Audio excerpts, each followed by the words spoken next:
Hello everyone, welcome to Force Galaxy, and today we are going to take a look on before triggers with example. As in our previous video, we have discussed that if I want the changes to be done on the same object, then we'll go with before trigger. So our scenario is something like this only. What I want, whenever my contact record is inserted, then I want its email and description field should be updated. So in this case, I am having one as object and want changes to be done on the same.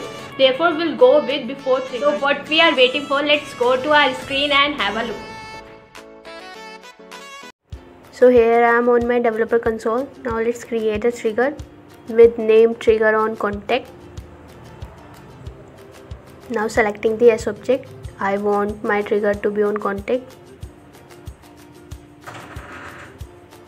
This is hit save. Now create a handler for my trigger, as it's always a best practice to write a single trigger and object and process all your operation in the handler instead of writing logic in your trigger. So this is my trigger on contact handler. Now create a method of static type. It's not mandatory, it's your wish. You can also create a simple method on insert contact. Okay.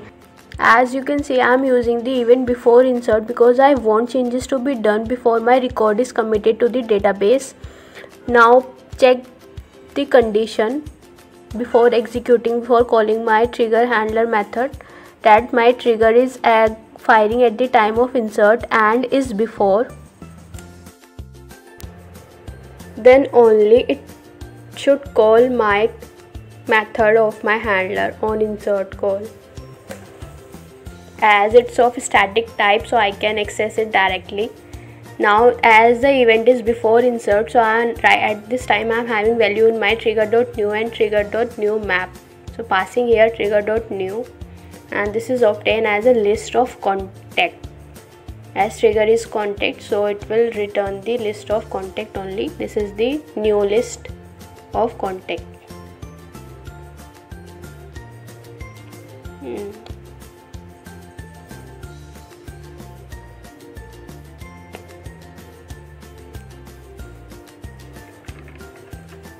Now using the for each loop over the contact which are inserted, as in my Leo list I am having the contact which are inserted, and now inside this for each loop, what I am going to do one by one, I am going to modify my values for email and for my description field.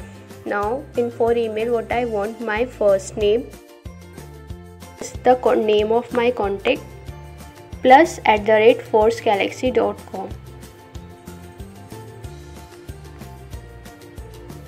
So this is, as in last name is mandatory in contact but the first name is not, so it's better to put a null check for the first name as to avoid the exception. So here it is. Now I want description field also be modified. This is description, and write here some text. Your email has been updated or something on insert call. Okay, I am done with my logic. Let's paste it on console. Save. My trigger is also saved now. Now time to test.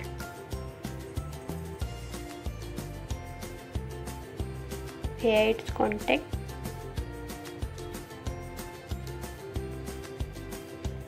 Creating a new contact with name Kanika, last name Chauhan.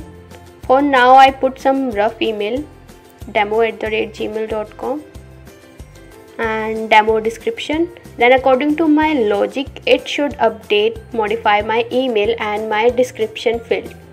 So hit save. Let's check. Yes, my email has been updated with first name and the @forcegalaxy.com, and my description has also been updated. Yes, this is what insert call. Now as you can see, I didn't perform any DML over here. I just modify the values of new list. Now let's perform same for the update call also.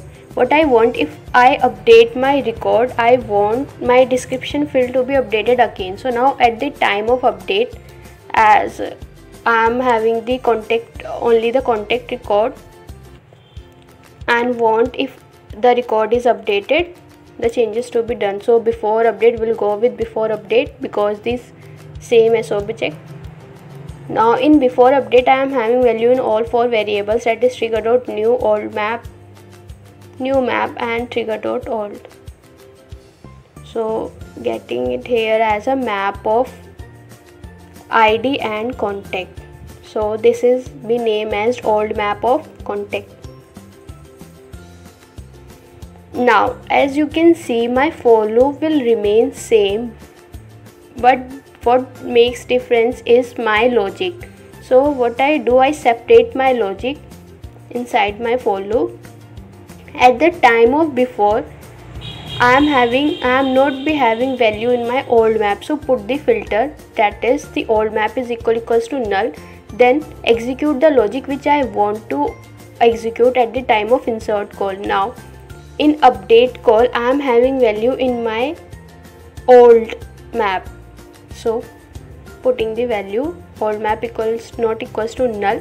At this time it should update my description again. Now let's write here your description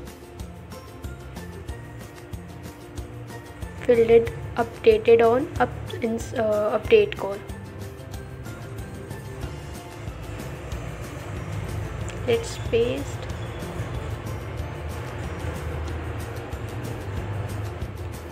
And here I have to also write the check for insert, that is if my trigger is insert or is update, it should execute the same method of my handler. Now just I am updating my contact record, writing here title, hit save, and yes, it has updated my description field also.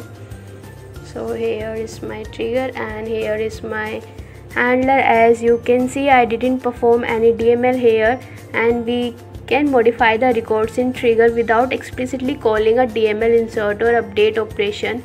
If we perform any DML statement on those records, we get an error. As in before trigger, actions are being performed before you commit the record to the database. This is where you usually do validations or update the same object, as whatever values you give in your code is automatically assigned to that record. I hope you guys got an idea when to use before trigger and what are the best practices we should perform while writing our code. And in our next video, we'll talk about and take a look on after triggers with example. Till then, take care. Goodbye.